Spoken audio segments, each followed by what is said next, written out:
Okay, just getting going. Got it there. Got it there. Doesn't it come on? Got it there. Okay. All right, that's not too bad. Okay. All right, we're all ready to go. Minor detail. Let me turn off my phone. Okay, join palms and bow. 4 great vows. I vow to deliver innumerable sentient beings. I vow to cut off endless vexations. I vow to master limitless approaches to Dharma. I vow to attain supreme Buddhahood. Okay, good evening to you all. Some of you, it's more like morning. We're going to continue on with Shantideva and essentially the path to the Bodhisattva path. We started last week, and this is a continuation on the chapter on awareness. This is, I think, the 5th chapter in the whole setting forth of the Bodhisattva path.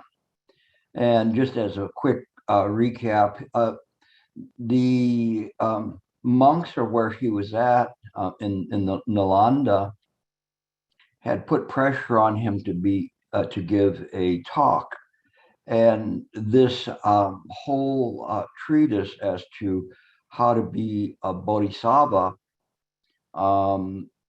was the culmination of all of that invitations for him to talk.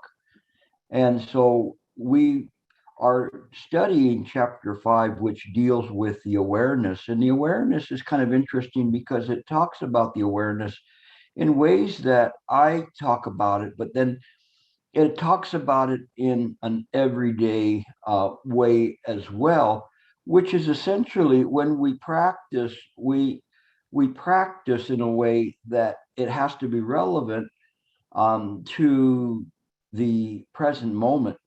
Not being relevant to the present moment, then it doesn't really help us. But when we use it in the right way, then we find that we can clearly practice in a proper way. It talks about working with the paramitas and 37 factors of enlightenment. And there is a straddling there of the use of those for the practice or the adherence to it. And it's actually the adherence to these practices that actually are not truly practices. They're just simply a reflection of the mind interacting with samsaric phenomena.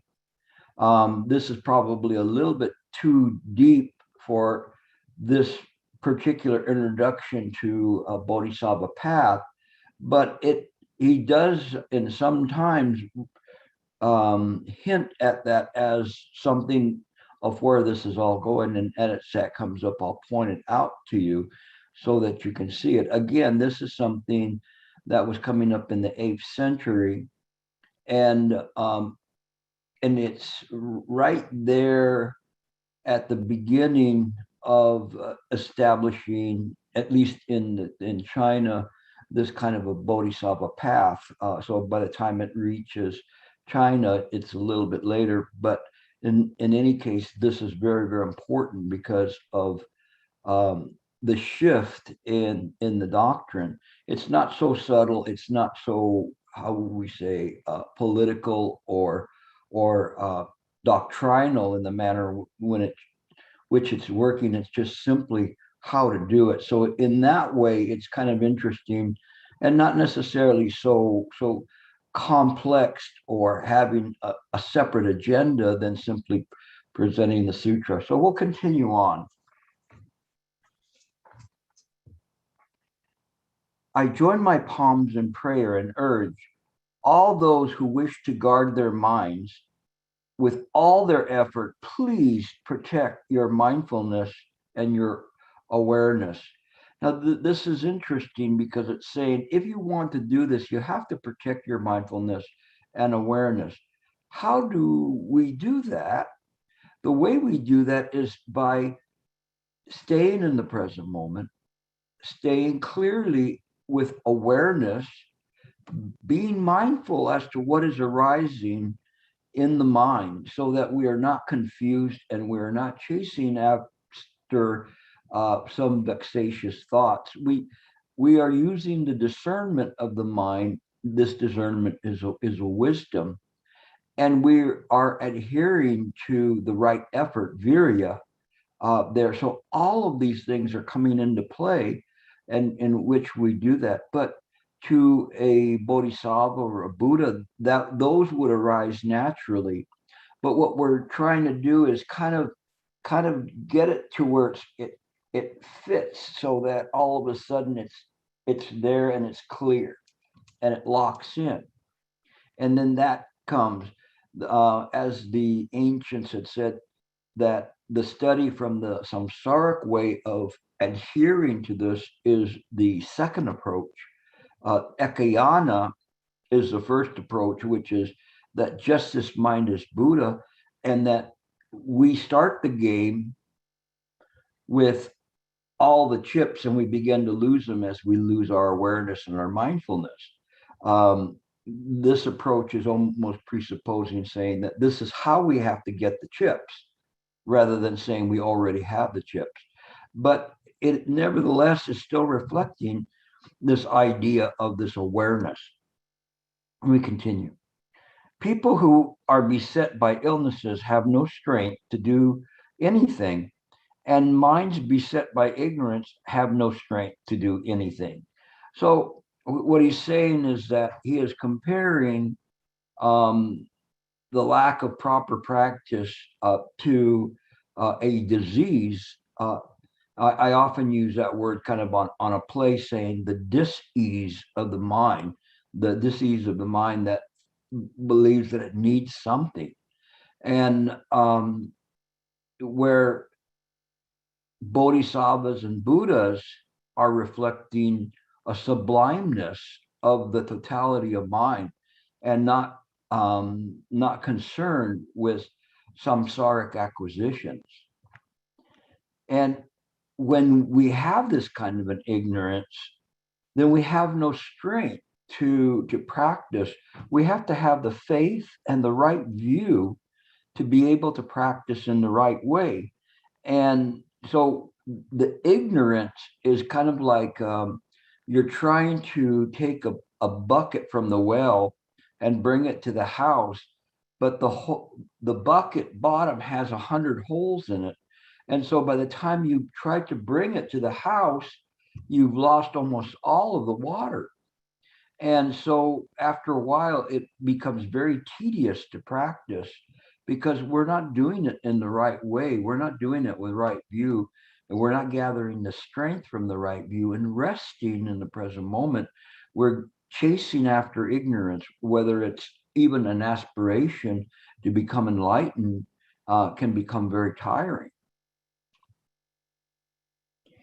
Even if those who lack awareness should listen, ponder, and meditate, it won't stay in their memory like water in a leaky jar. Well, there's where I got my analogy, I guess.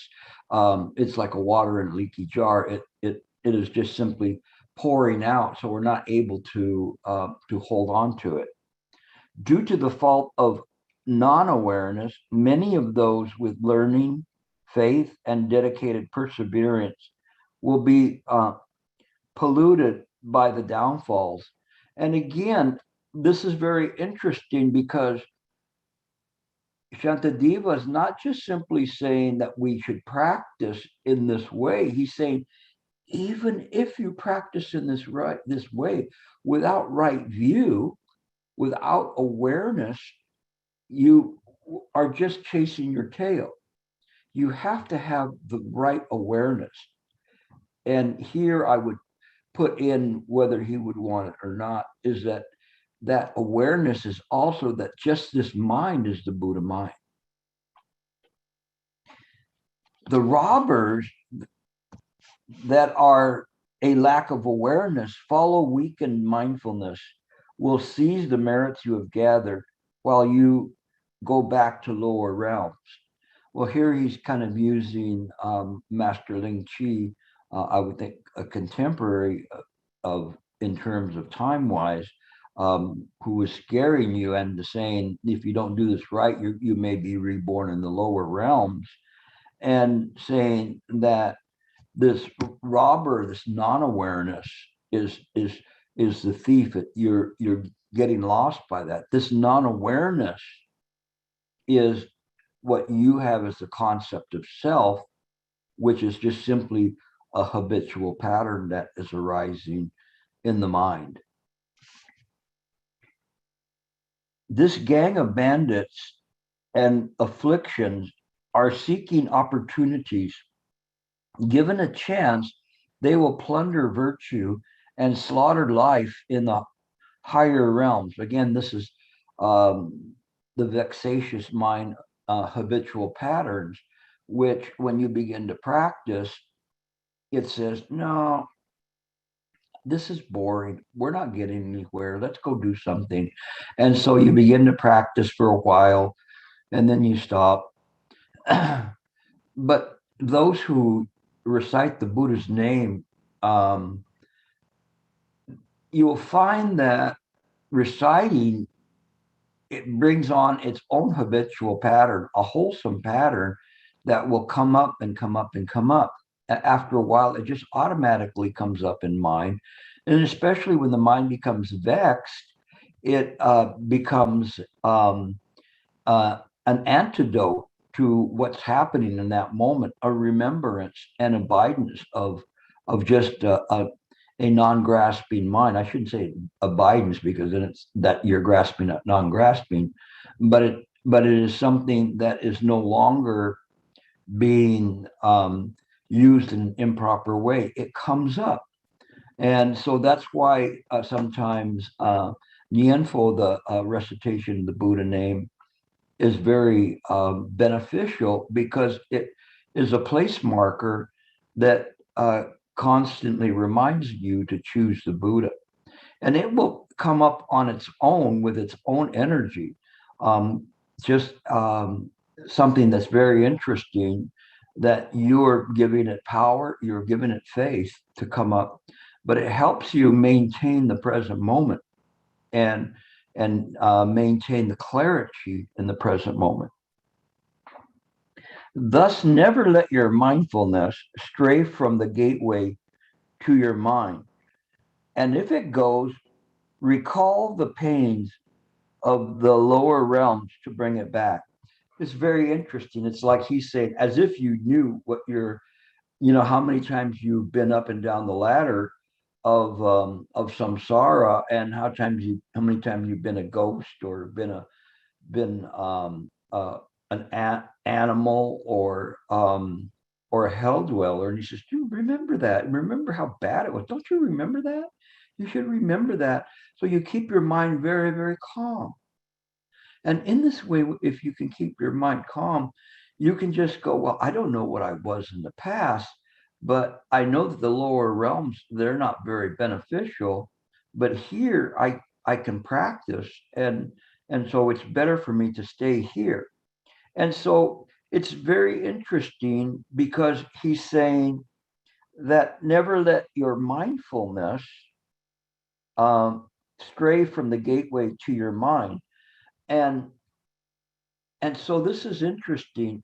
Does anybody want to kind of discuss what he's talking about in terms of mindfulness versus awareness?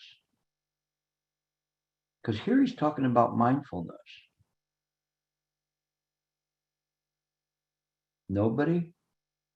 I just get blank stares, people turning off their picture, hiding somewhere.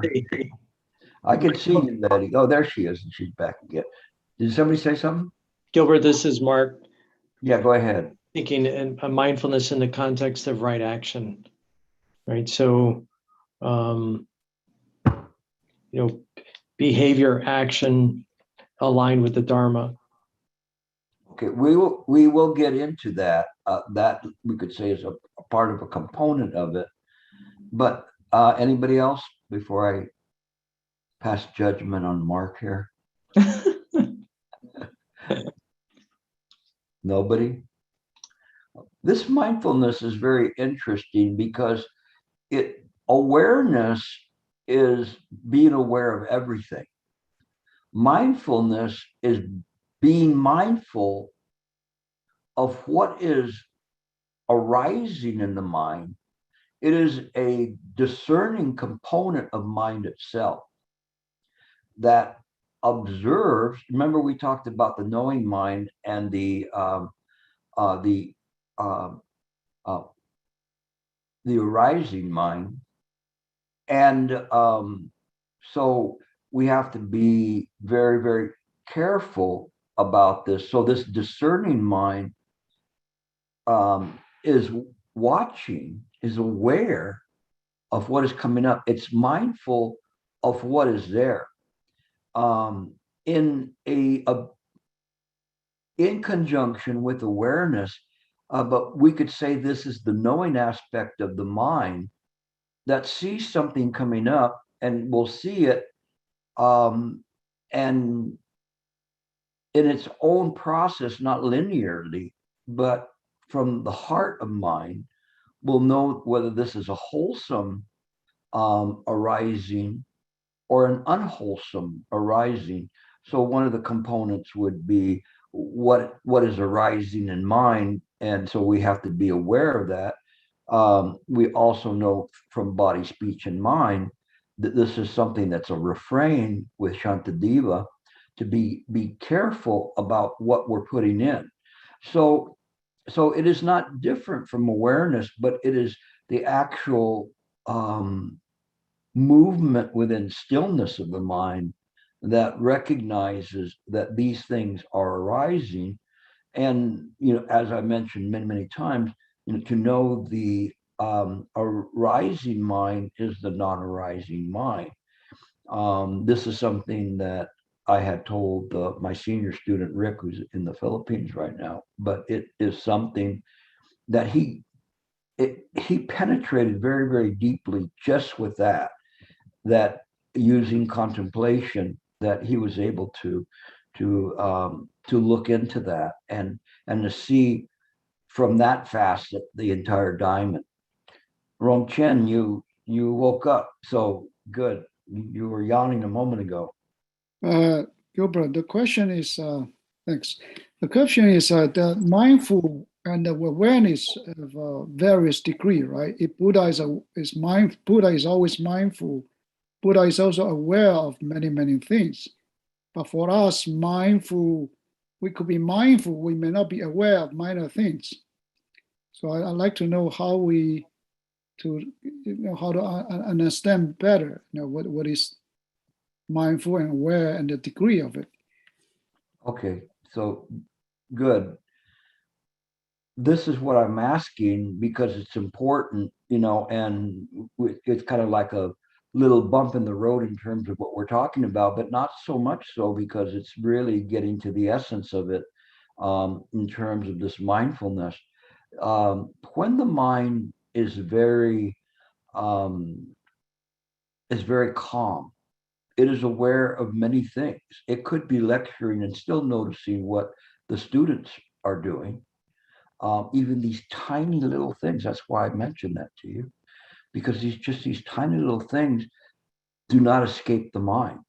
But in the state of equanimity, then when you see these things, they don't stick out.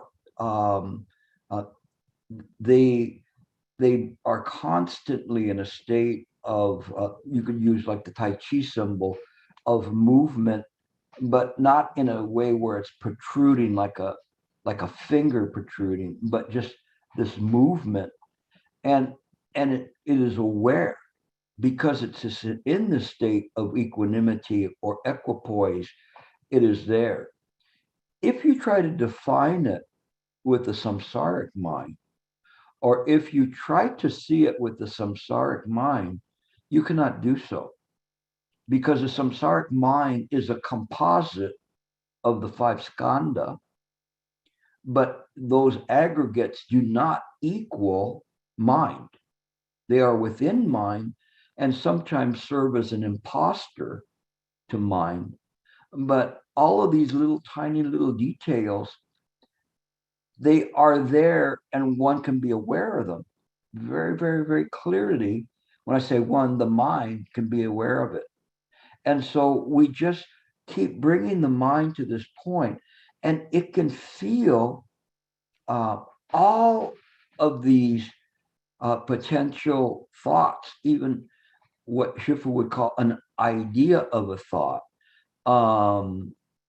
that are there, these effervescent bubbles right there on the border of consciousness, just wanting one to turn the mind's eye towards it with a direct attention versus being aware of it, being mindful that it is there, then it doesn't move.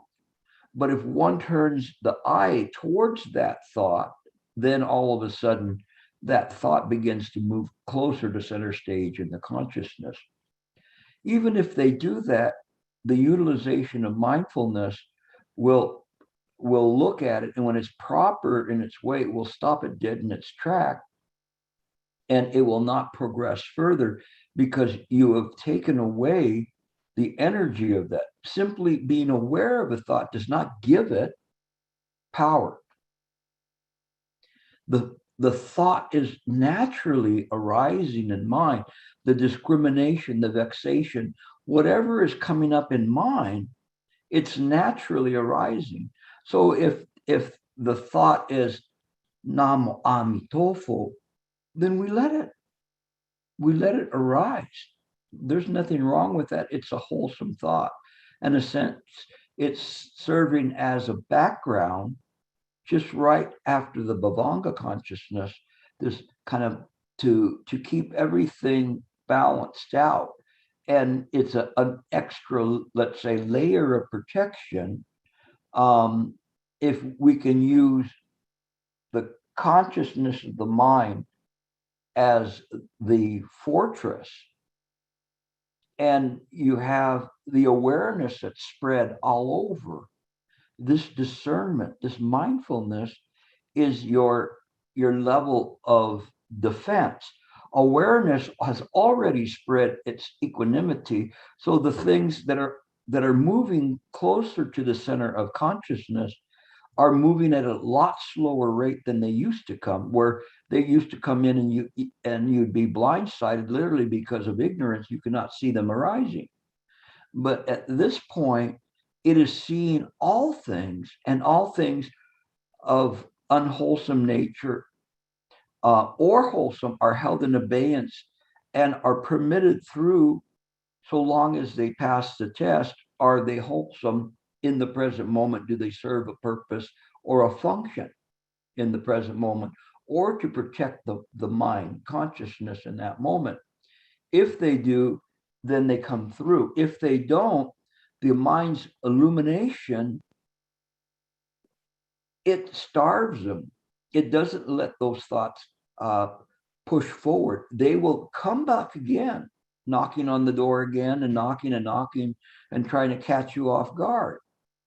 But the more you practice in this way, the less chance those thoughts will come in and upset the equanimity of the mind at that moment. So we begin in that state simply because it's not really a mental state. It is mind. And then little by little, these habitual patterns will begin to chip away at this fortress.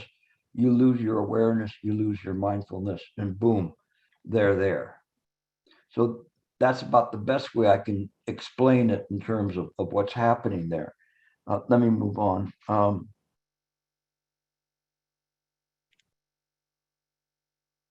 Gilbert, Yes. this is Robert.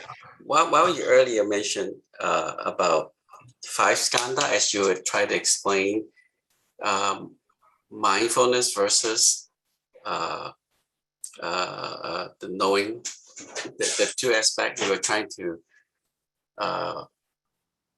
help us understand. Can I say it in a different way based on what we learned in the past? It's like from a dualistic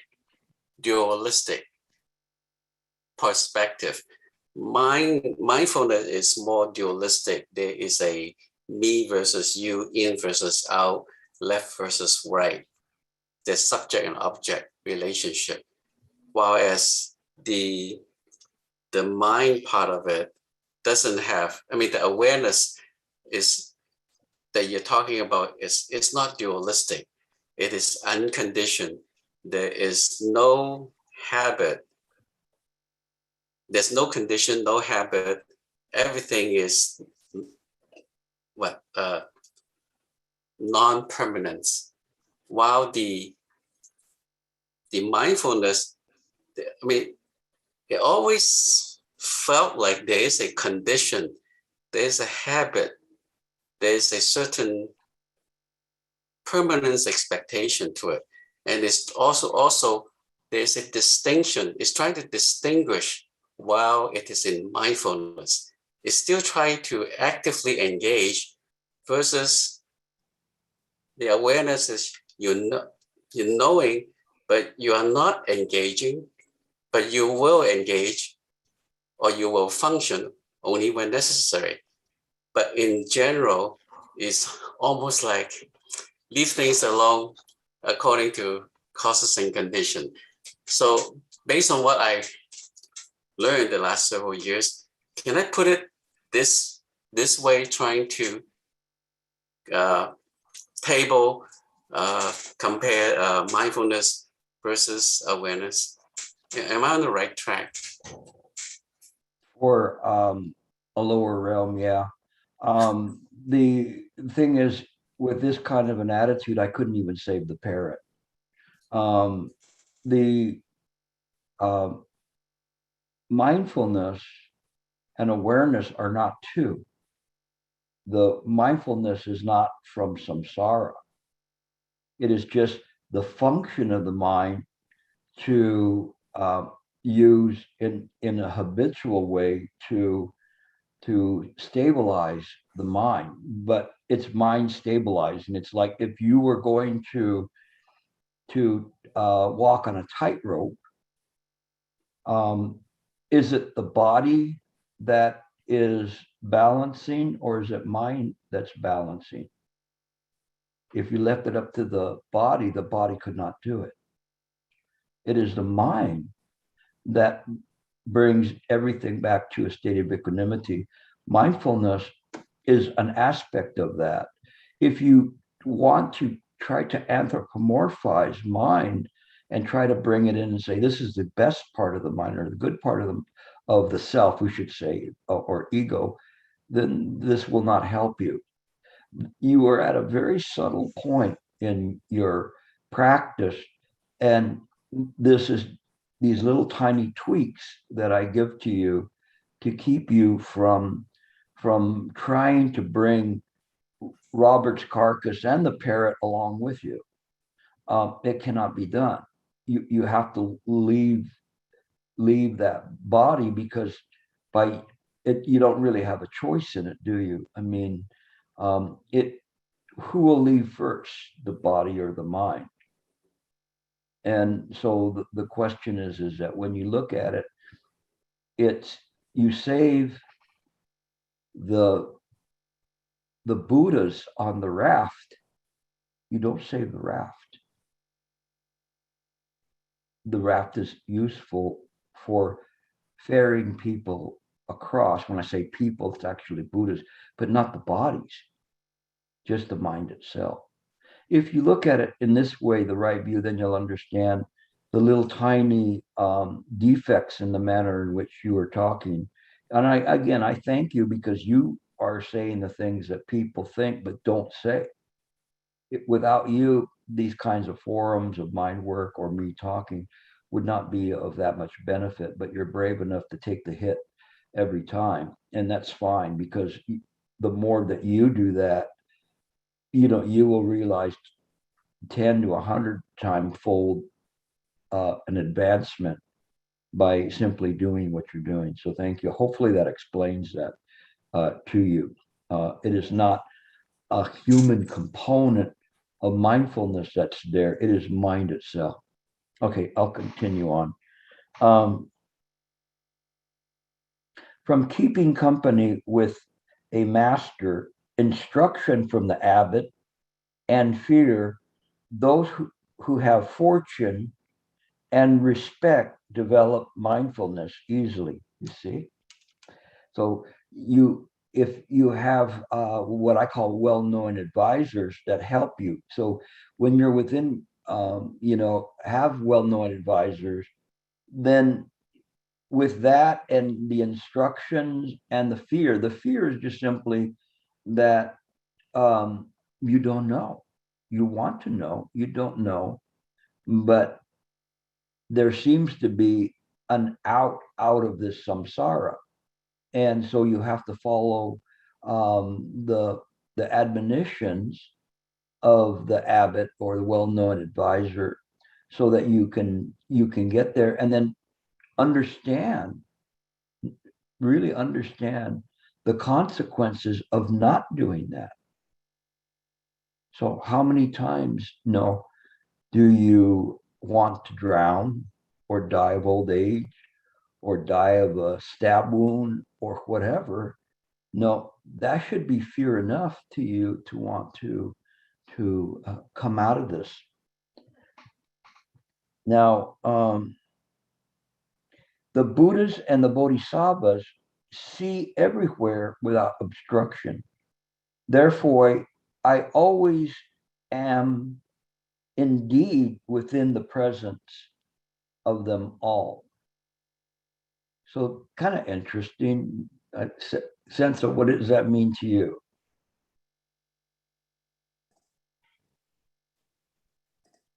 You want me to reread it? Yeah, if you could, Gilbert. Okay, no problem. It says, the Buddhas and the Bodhisattvas see everywhere without obstruction. Therefore, I always am indeed within the presence of them all.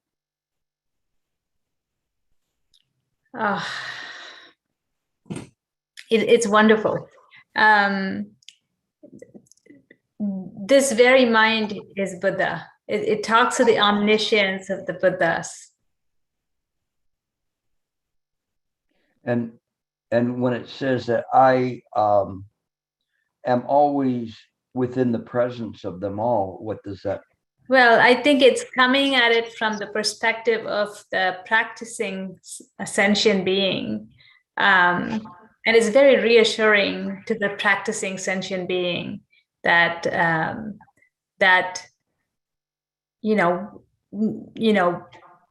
we are appearing no other than in mind, and this very mind is Buddha. So from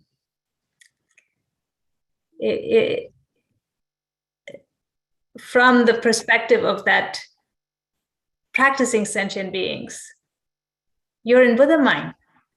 You're in the mind of Buddha. You're not appearing anywhere else. The I, if you read that and say the Buddha rather than the I, therefore the Buddha is indeed within the presence of the Buddha. Mm-hmm. So we kind of cut out of the equation the sentient being, although it is directed towards what appears to be sentient beings. Mm-hmm. It is written in a way that underscores that just this mind is the Buddha mind. Mm-hmm. That this is why you walk amongst bodhisattvas and Buddhas. But yeah, thank you. The next line is, thinking thus conscientiously, respectfully, and fearfully, the recollection of the Buddha will then arise repeatedly. And it's interesting because to me, it's like using the practice of Nianfo, of reciting the Buddha's name, just as I had mentioned before, as the practice. But essentially, when you're reciting the Buddha's name, you're bringing forth a recollection of the Buddha. But here, what you're doing is you're also having this mind understood to be the Buddha. So when moment to moment we maintain this mindfulness and this awareness, then the mind is reciting the Buddha name. Even if it's not actively engaging in it, it is doing that. It was Esther around here somewhere. Let's see. In any case, there was a group that she was with, and there was a big concern about whether or not one could recite the Buddha name and also lecture. And it is just in this way, because what one is doing is recalling the Buddha in the moment and keeping the mind in the moment. It's natural, and it would naturally arise in this way. So there was a question as to whether or not one could do that or not. But it isn't really that one is doing it, mind is doing it. And so there isn't an inconsistency in seeing things in this way. It just naturally arises from the heart of the mind of the Buddha. Okay, we continue on.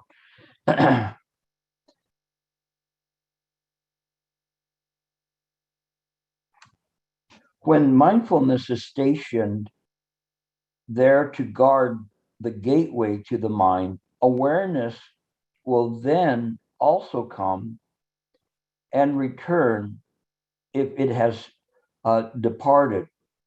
So when we're using this awareness of the mind, you see, the mindfulness is the active component of the awareness of the mind. The awareness of the mind is not just an awareness, the thinking of the mind, because remember, it's not two minds. It's not the mind that is aware and the Dharmakaya, that's what is there. It is just mind. And so when we talk about mindfulness, we're talking about it in a way from the samsaric side, which is why Robert has a confusion about that. But it's actually the component of the mind, and how the mind can, the only way the mind can become disillusioned is by it having a laxed awareness. And that laxed awareness permits ignorance to come in to mind and to cloud the mind. And so in that moment, it gives birth to ignorance. But when mindfulness comes back, it's like a crowd trying to come in, and they're the policeman or the guard is asleep. But when the guard awakens and he sees the crowd going, then he pushes this crowd back. He pushes it back with illumination. And that illumination is the awareness of the mind. So when we begin to see things in this way, then the awareness of the mind will naturally come back. It's never left. It was just kind of shoved out in this dream state. Mindfulness, the will, the right effort, the virya of mind itself is pushing back. It is the component of that. And it is the six paramitas being demonstrated. And those six paramitas are just mind. The long way around, instead of going through the pass, is going around the mountain. And that's utilizing the paramitas in a way in which we try to construct what mind is. But if we just go to the shortcut and we see that this is mind, all of it's mind, even the delusion is mind, then we enable that discernment to have the awareness begin to what we would call reappear, but it's not really reappearing. It is just simply awakening.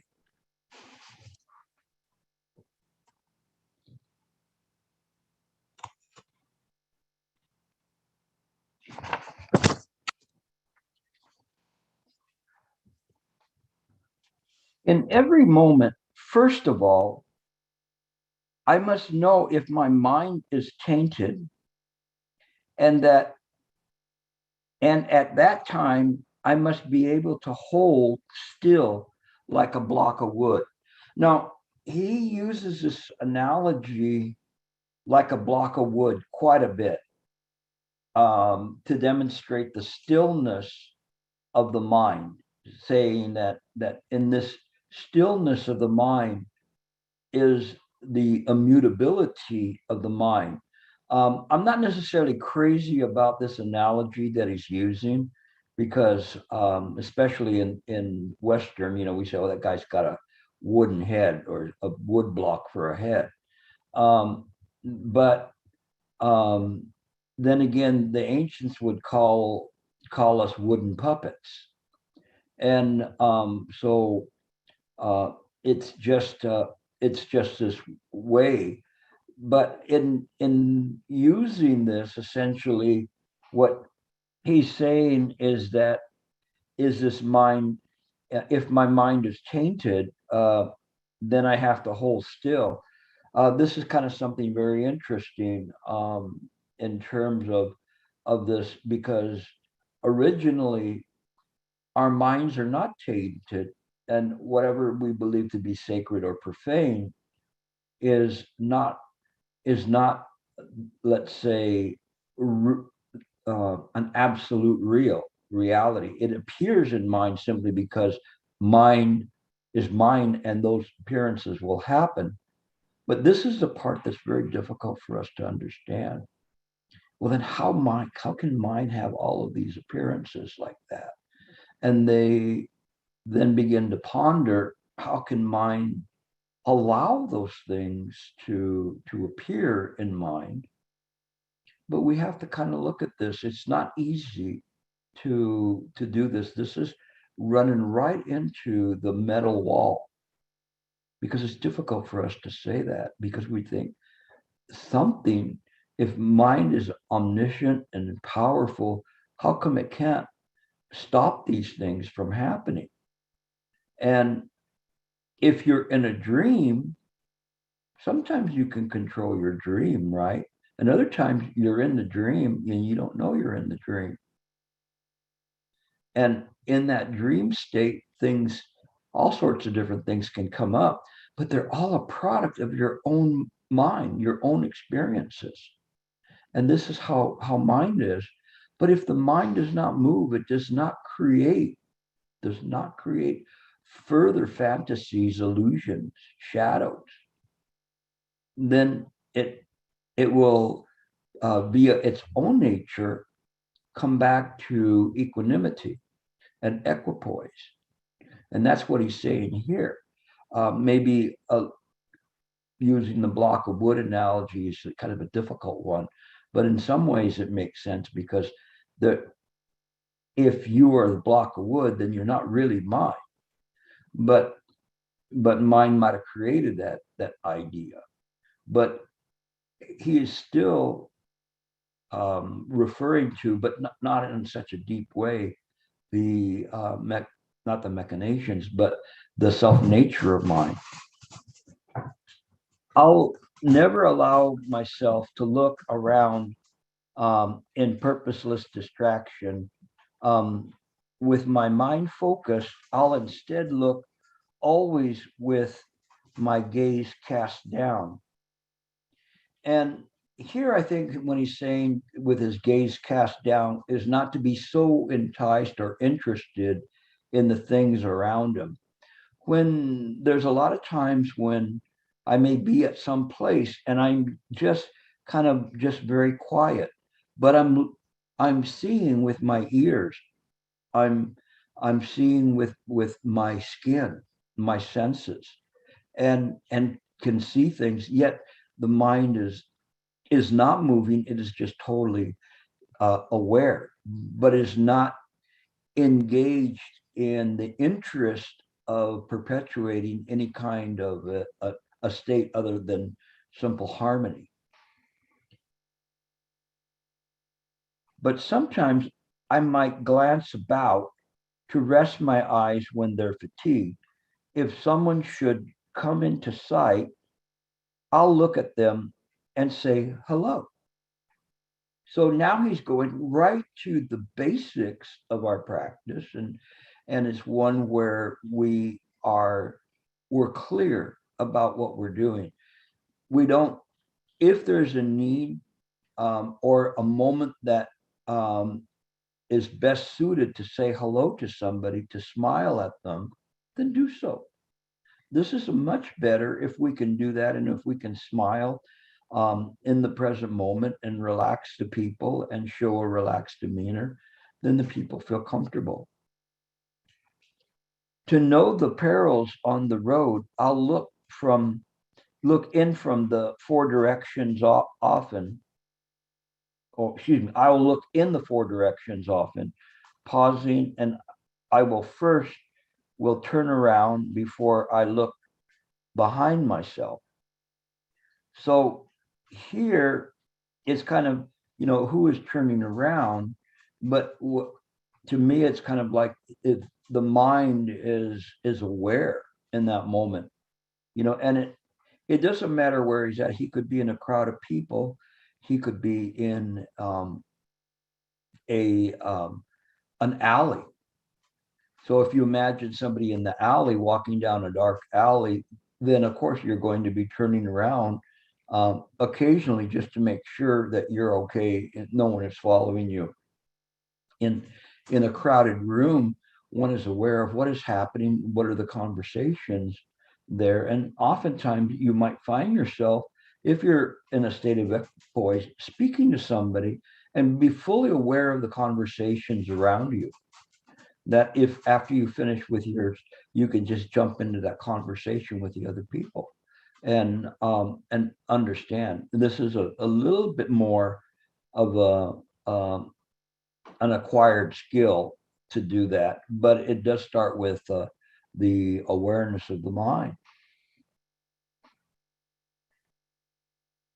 Having thus looked ahead and behind, I'll then proceed or else return. In every situation, I will act knowing the necessity. So this is very important because you act knowing the necessity. Sometimes Shifu would say, he goes, I don't like to talk. I don't like to. And people said, but Shifu, you talk all the time. You're always talking. He goes, yes, because you ask me questions. Of course I have to talk. And I have to give lectures, but it doesn't mean that that's my preference. This is just the way it is. But if I don't need to talk, I won't talk. And so that's where he's saying, I will act knowing the necessity. So if the necessity is to give a talk, then one talks.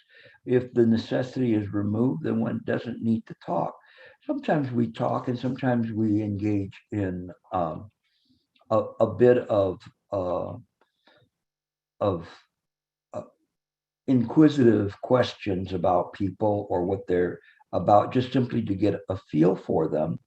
But if you tried to talk to Master Sheng about whether the Nets are going to win the championship, or what about that player, whatever, then he wouldn't have no time for that. But he may be asking you, and what about your family? You have a family, or what do you have here? What do you do, or whatever? Because he's listening and trying to know a little bit about you, but then also know that he's looking for talent, somebody that can help him as well in the endeavor of doing things, and see how these people react to just basic questions. So there is a necessity there. Sometimes the necessity is just simply to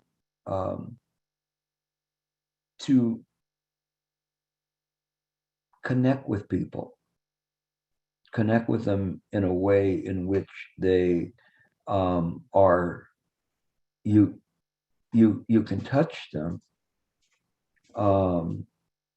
and still say something meaningful.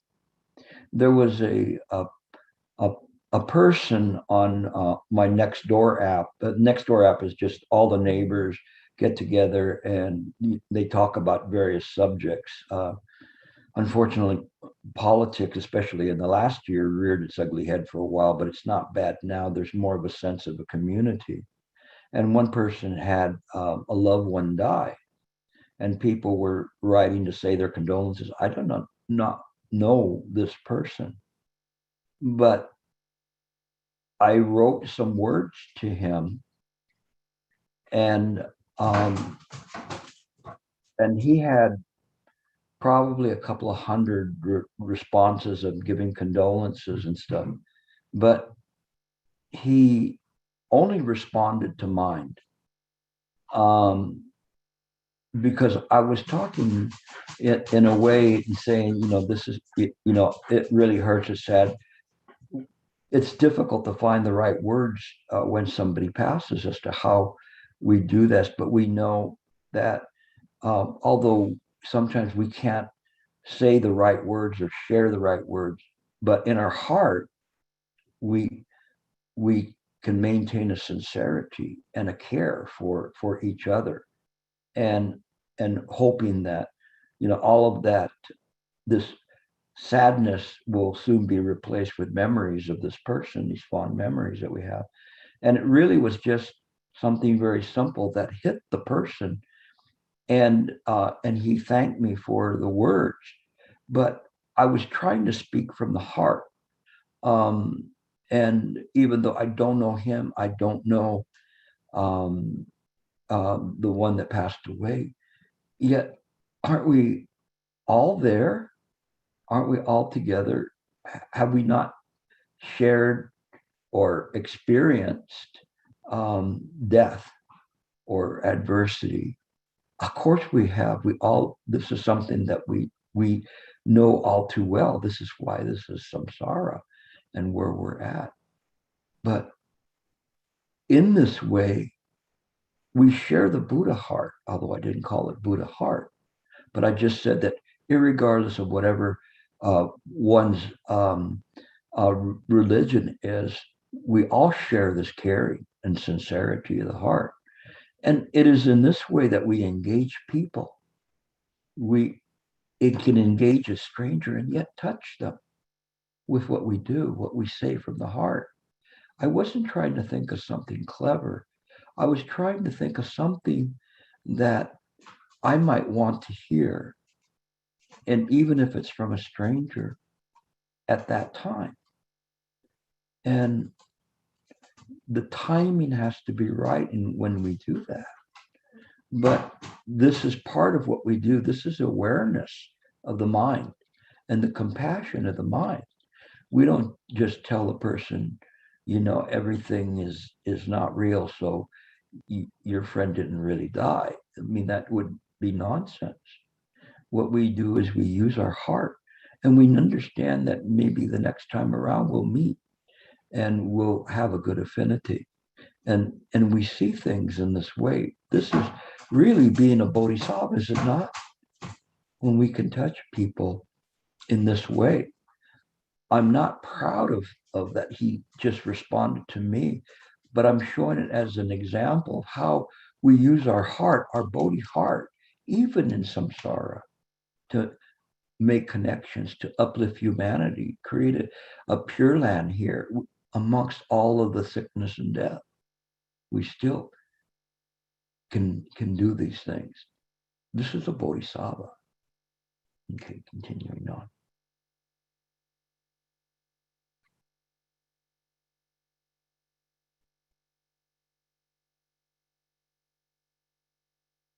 Beginning endeavors with the thought, with body, I will stay like this. I'll occasionally examine, how is my body situated? That's a kind of a very interesting one. Hold on. So we say, how is my body situated? What is it doing? Is it sleepy? Is it listening? Is it fearful it might be called on? Is it lazy? All of these things, we are aware of that. Sometimes you're talking to people I'm talking to attorneys, or sometimes attempting to talk to attorneys, and they'll be like this. And so they're not listening, or they're like this. And they're just waiting for your mouth to stop moving so they can say something. And so you're just watching that finger, because they're as soon as you stop, that finger is going to move forward to you. And it's very, very interesting. I remember I was in a mediation once, and there was this one very arrogant attorney that was always using his finger to point at you. You see how intimidating that is? And I stopped and said, excuse me, but pointing your finger is very, very rude. Why do you do that? Do you get some pleasure out of it, or you think you're intimidating people? But it's a very vulgar display of things. You should not do that. And I stopped them actually from doing that, because other people go, oh, he always does that. I'm going, I don't care. I'm going to tell them, that that's not right. So then after a while, it was like him trying to stop the finger from pointing. And but we are aware, and we can change the conditions, even if it's for a short while. We're aware of what we're doing.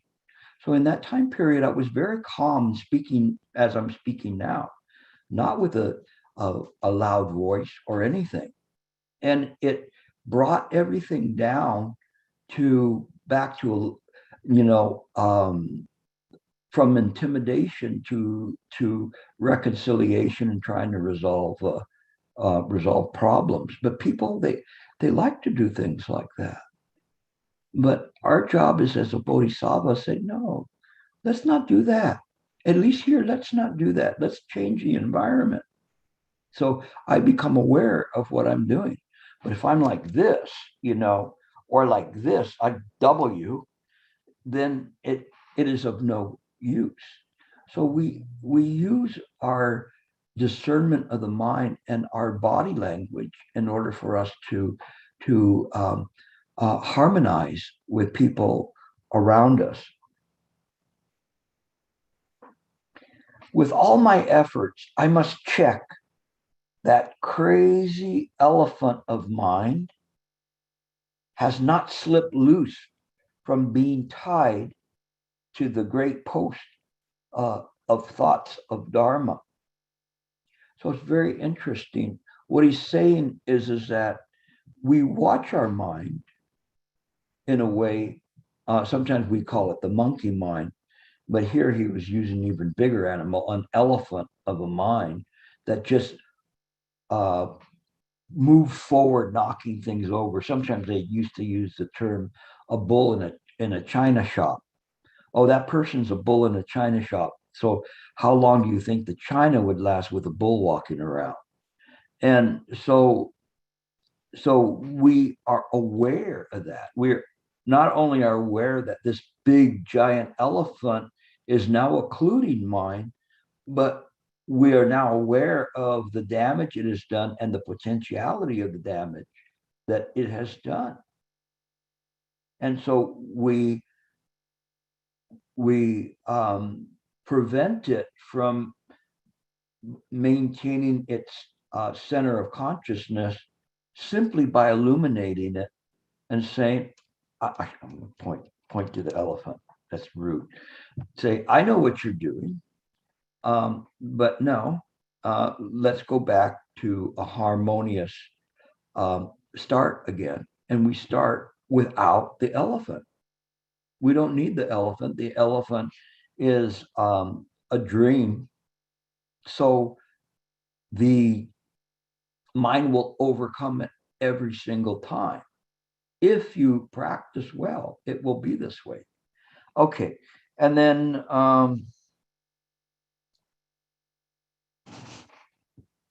exerting myself in samadhi, I shall examine my own mind by thinking, what is my mind doing?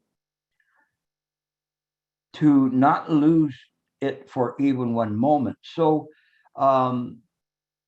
Mark was talking about actions. Now he's talking about mind. So we're getting through body, speech, and mind. in this, and being aware of what is being thought of. So the mind is self-reflecting, reflecting in itself. What is the attitude, the thinking of it?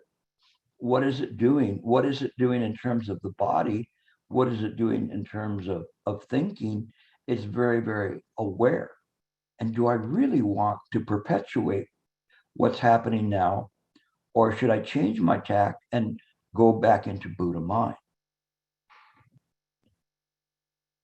If due to danger, feast, and such, you cannot do what's the easiest, it's taught that in a time of giving, you may ignore some discipline.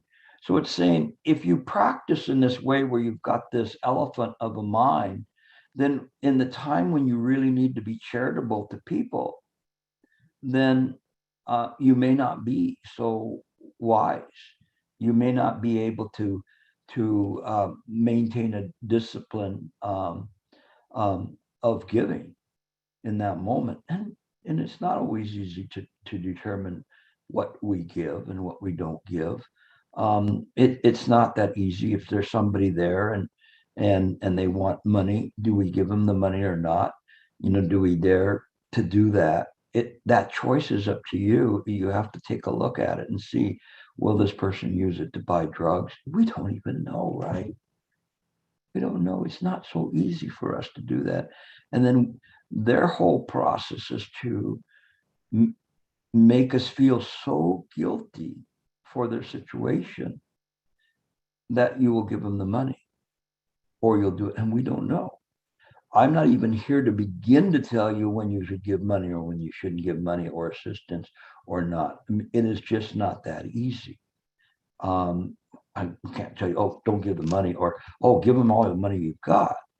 I remember I was at some function and there was this, it was really early in my career as in the Dharma, and there was a Taoist master that was talking to me. They said, oh, you got to talk to Gilbert. So this was like at a person's house. So he was talking to me, and I was talking to him about charity and everything else. And he just said, okay, then give me all your money. And I thought it was the most foolish thing I had ever heard, even for somebody that was a self-professed Taoist master. And then at dinner time, he proceeded to repeat it again. But I didn't really say anything at that time. I thought about it, but I didn't say anything. But it was so foolish, because what is that going to solve? He was just making a clever statement, to make light of compassion. And all I had for him at that point, I didn't even want to fight with him, was just pity.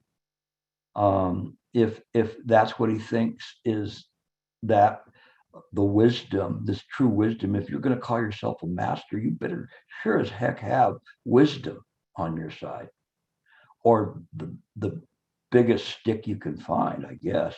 But it's something that we see this compassion from our heart, and we do what we can from our heart. And it's not always easy. Sometimes I've given money, sometimes I've not given money. There's a time when there was a food bank run by a church, and I would give monthly to them, knowing that the people would actually get food in their belly, but that food bank finished. But these are some of the things that one can do. But this is also being a bodhisattva. The bodhisattva has two interesting components to it. Do you know what those two components are? It's two strengths. Don't worry if you don't get it right, but just anybody want to say what a bodhisattva utilizes? I'll give you a hint. It's in the Heart Sutra. Wisdom and compassion. There you go. Yes. Okay. So who said that? That was Mark. Mark? Okay. All right. So you see, you got back to your original position there. No, but you move. I mean, wisdom and compassion, and this wisdom and compassion is what we use. This is a mark of a bodhisattva. Mark of a bodhisattva is utilization of awareness, of mindfulness. And in everything that we do, it's not some elevated thing where you're sitting on a cloud and going, I'm so saintly. It is not in that way. It is like, in this moment, what can I do? What can I say? How can I help people? And those words, then they naturally come out. We don't have to think about them, contrive them, or anything. It is just something that is felt from one heart to another. What will this heart respond to and give them comfort? And so that's what's important. Okay, let's see, where are we at? Oh yeah, it's not 7:36 already, really? Wow, I haven't even started yet. So let me see where we're at. Oh, by the way, if I go past the time, Siddhanta, you're authorized to do that, or say time or something. I'll see whether we go next week or not, because what I'm using this as is not so much as Shantadeva's Bodhisattva path, but I'm using the right view Bodhisattva path, kind of turbocharging what's here and drawing out the best of what he's presenting. So I think in that way you get a better idea of mind, of a Bodhisattva, heart, of the path. All of that. I think that this is useful to you, so thank you all for listening, and I'll open it up for questions.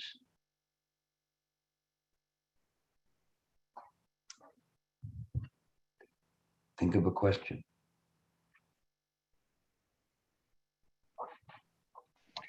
Gilbert, hi, this is Vadim. Yes. I have a brief question.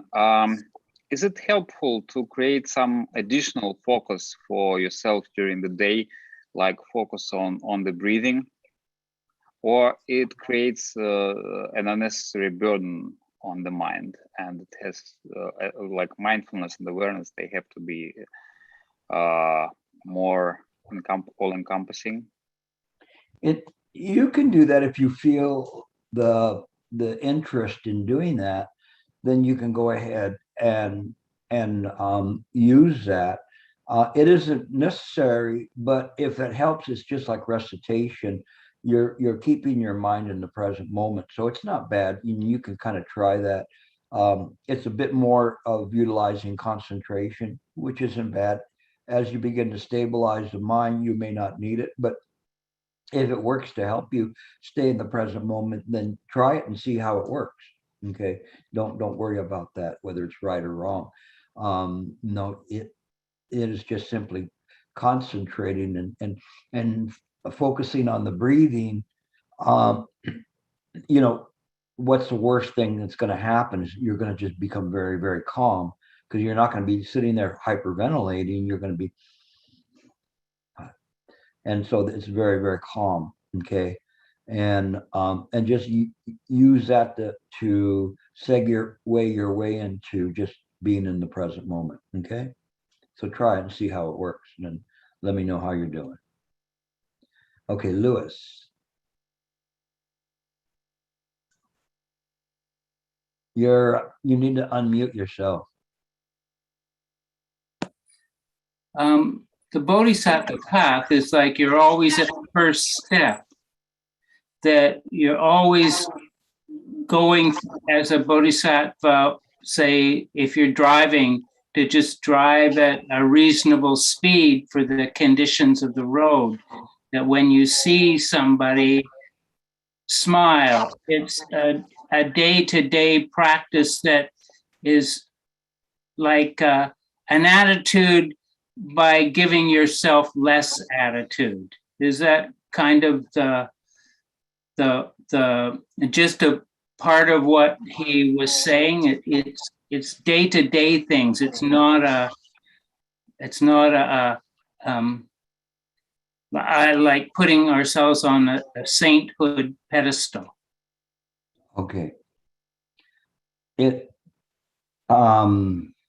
Your question is a good one. And we could say if this is the ABCs, I'd say that's perfect. Just keep going that way and check in with me in another 50 years. But it is one that I'm going to tweak a little bit for you. And that's that when we do this in light of right view. And so in right view, we understand everything is ekayana, right? One mind. So it is not really us that's smiling. It's not really us that's doing it. It is mind that's doing that. Something has to tell this body to do that. The body left to itself, especially the older you get, would rather be horizontal than vertical. But in any case, we have to understand that aspect of it, that it is just this way. And that we understand another aspect that's very, very important in the present moment with right view and ekayana is, what do we know about the universe, samsara, the world, and mind?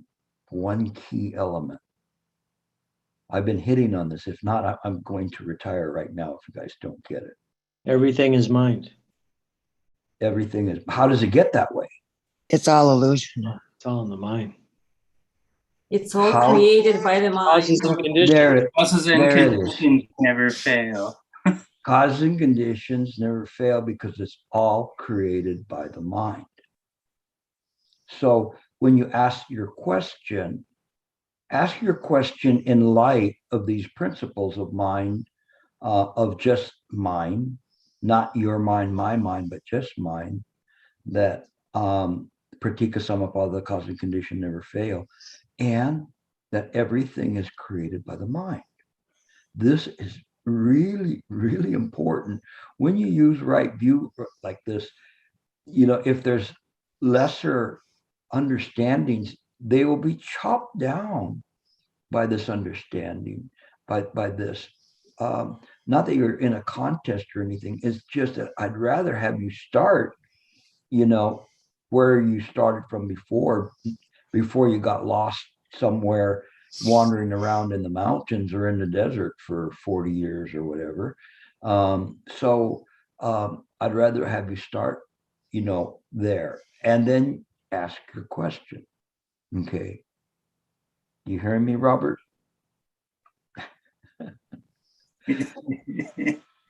Okay. And I'm thinking maybe the parrot might get there before you do. But I'll make the vow for both of you. Okay. And but that's important. That's important how we look at it. This is a bodhisattva. This is one that's clearly on the path. So as we're working through this, or as a Heart Sutra is coursing through the deep prajna paramita, then we see that everything is empty. Why? Because it's right view. We understand that. So everything that we do, wherever we look, is a deep prajna paramita. There's no place where we're walking towards, and all of a sudden you see a bunch of lights, walking so long, flat walking, and you see a bunch of lights, and you think, oh, this is it, and this must be nirvana. No, probably if you've been walking that long like that, or you're probably running into Vegas at nighttime, with all the lights and seeing everything and being lured over there. I don't know how many of you have been lured to Vegas or its equivalent somewhere where money doesn't matter, the value of money doesn't matter. I guess maybe in that way they're enlightening you, but some of you get more enlightened than others. Some maybe lose $20, or they lose hundreds of dollars. But in any case, I think that when you see things in the right way, that's the Bodhisattva path. It's right in front of you every moment, every decision you make. So when you look at it this way, it changes your question. Okay. All right. Any other questions?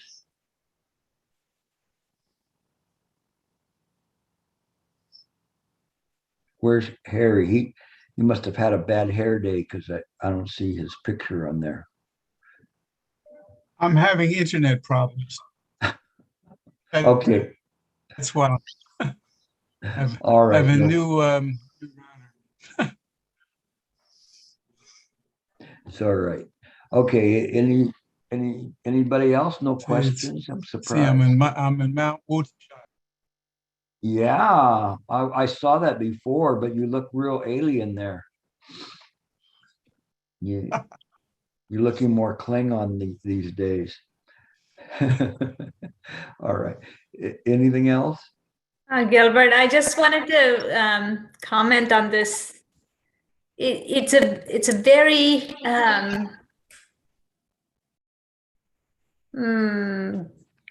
very strong dualistic kind of a teaching. The way he teaches is like, so like, okay, don't look over here, just look here. I thought that was interesting, and I wanted to kind of place it in context of when you're it's like, say you're on retreat and you're practicing while you're on retreat. If you don't give your all to the method, then forget about it. It's kind of in that mode of an instruction. It's like, don't even bother if you're not going to give it your all. So I just wanted to comment on the flavor of this teaching. Yeah, it's interesting, because I understand from where he's coming from, and and also understand that my presentation has the benefit of the internet and the ability to read so much things, including his own commentary, and where he's coming from, a scant few sutras and teachings, and he's it. Although he was at Nalandia, which gave him a very good background on many different things, as to especially how to argue with other people. I would imagine Nalandia was kind of full, I should say debate rather than argue. But it's interesting. But it is still at the dawning of bodhisattvas and practice. And so it's interesting how we see that, and how some of the societal impressions of that time bleed into his work. And we didn't get to that part, or all the female bodhisattvas would walk out in mass, or I just say blank screens. But I think that it's an interesting thing, and I reread that part last night, and I understand where he was coming from. No, there is some logic in it. It wasn't so chauvinistic as just simply being very mindful. So I kind of adjusted my understanding there. It should be any kind of a bhikshu that's that way. But in any case, yeah, I understand it's different, and it's something that the more we read, the more you study, the more you can pick about the slight differences in the presentation and what's there. And what I'm doing is injecting into it where what I presuppose is what his basis is for writing, and that this was written, I would say, as a primer, versus when you get to the Tathagata Garba, now you're in the upper master and doctorate levels at Nalanda University. He's writing this for the incoming freshman type thing. Okay, Wendy. Thank you. I have a elementary question. The compassion and wisdom. I have lots of compassion, but lacking a lot of wisdom. So I wonder, sometimes the more I help, the busier people get. So like, how do you, like, you just don't, actually I'm learning just not to do anything, kind of. That helps actually. So can you enlighten? Tell me a little bit more about what you're saying, or what the situation is. Well, like say in the kitchen, like you want to help, like, but the kitchen is a place where you kind of observe and you really don't, especially the busiest 10 minutes, like before the food come on the table, right? Sometimes I try to help, but really I'm like making more of a mess. Like that's kind of story of my life in many areas. So so actually one day I kind of looked around, I was thinking maybe I should just do nothing. Like actually I just stood there, kind of. It's the hardest thing for me to do nothing, like just stood there. But anyway, I think that's actually the better thing to do. I don't know, that's not Bodhisattva though. That's kind of... That's like windy rebooting. You just like your computer froze and then you reboot it. So you're just loading up the system again.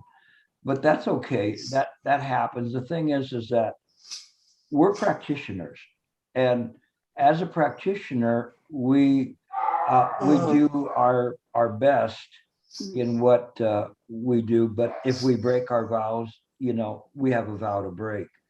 We don't just because we know that this is the Buddha mind doesn't mean that the Buddha empire or lands are ours at this moment. We're still trapped in the dream. So little by little, we begin to erode that dream, and it will come. Just be patient. Don't be so rushed to try to get anything done, or to try to live a perfect life. Try to live in a sincerity of practice and remembering to come back to the practice. And that's what Shantideva was saying, was that whenever you find yourself like way out and being taken away, just come back and then restart again. So what your body did, or I'd say your mind did, was it just stopped the whole thing and said, wait a second, this is not working. I'm going to reboot. Not a bad idea. Not a bad idea. What I do sometimes is if I begin to get angry, I will begin to do recitation. And as I'm doing the recitation, I realized I was angry because I had stopped doing recitation. And it could be anything. It could be some stupid statement that somebody said or did, or something they did, or, and I start getting frustrated and angry. Then when I do the recitation, then in my mind, I think this person is a Buddha. I should not be so judgmental about this person just simply because they're trapped in samsara. It doesn't do any good. It doesn't help.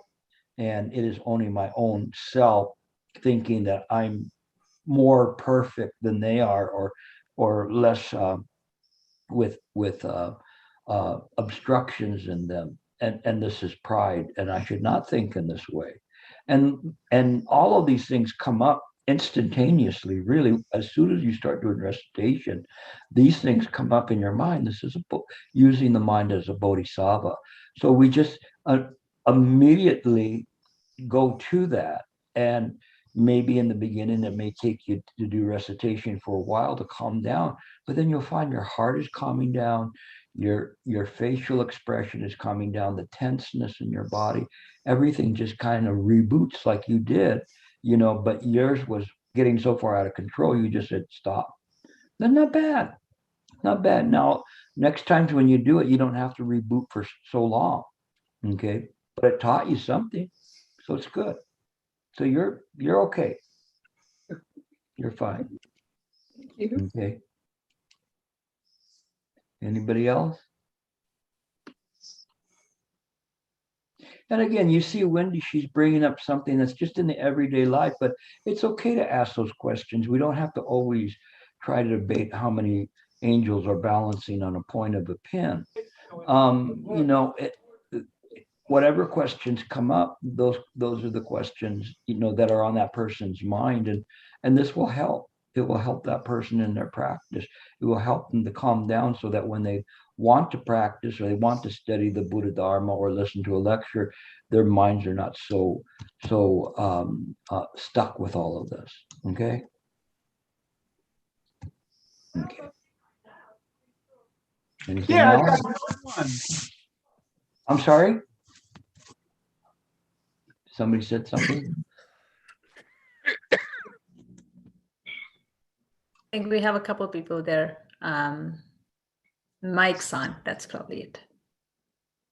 Oh, their mics are on. Okay.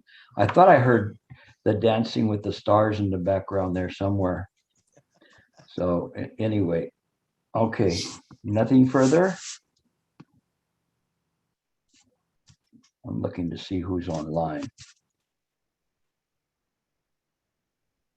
Some new ones, some regular. So all of you who are new, welcome to here, and the ones who are existing, you know, just keep at it. All of you have been really doing well, and in your practice, you know, the practice works. And recently, one of you had some very kind of a profound experience, and it was good. I mean, it was something that was very to me is satisfying to know that someone has gone deeper into the practice, and it just comes from practicing and kind of working on it. There's probably not one of you that are been around with me for a while that hasn't had some phrase stick in their mind, and that they have to think about it and think about it, and let that be that way. When there's a phrase like that, then just let it go, just so that you can, when I say let it go, you follow it and try to resolve it. It's very interesting because the resolution of it is not in trying to resolve whatever the appears to be a contradiction.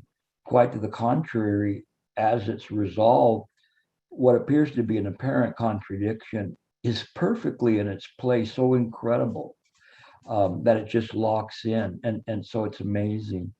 Some of you are slow to ripen or mature. Others don't even know how far they've matured, just simply because they've matured that far.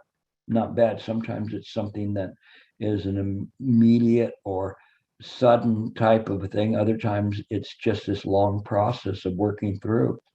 And it's kind of like striking gold, but you only see a very thin vein of it, but you just keep digging and digging and digging until all of a sudden one day that gold just envelops you. And it can be this way, or it could be sudden where everything is gold at one moment.